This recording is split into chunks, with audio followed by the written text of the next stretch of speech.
ملا لنډي د ښځو سره د خپل جنسي مقاربت ویډیوګانې په پټه ثبت کولې او بیا د دغو ویډیوګانو په استفادې یې له ښځو نه باج اخیسته او هر څومره پیسې او ګاڼې چې لرلې هغه یې ترې اخیستلې.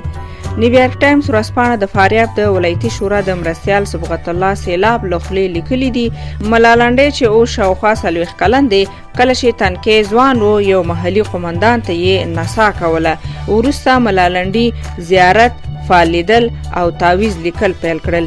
رسول لنډي د څو نورو ښځو په مرسته چې یوه یې په فاریاب کې پولیسه وه د ښځو په منځ کې تبلیغ کاوه چې هغه ګواکې د بې اولادۍ درمانونکی دی.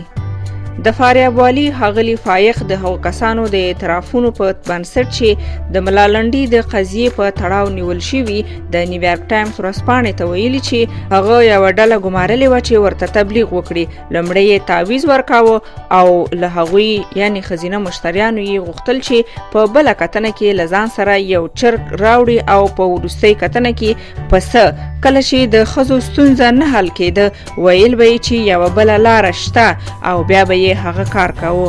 د فاریاب د ولایتي شورا مرستیال نیویارک ټایمز ته ویلي چې ملا لنډی هغه وخت رسوا شو چې یو ځواکمن محلي سړي د هغه د کارونو نه خبر شو او د 2 وسلوالو ساتونکو سره د هغه کور ته ولاړ او د هغه ټلیفون او ویډیوګانې یې ضبط کړې. ښاغلي سیلاب ویلي هغوی له ملا لنډي نه وغوښتل چې هره میاشت ورته $2500 ورکړي. رسول لنډي لومړی $200 ورکړل او بیا یې ونه شو کړی چې پیسې ورکړي. بیا نو هغوی د ویډیوګانو په خپرولو پیل وکړ.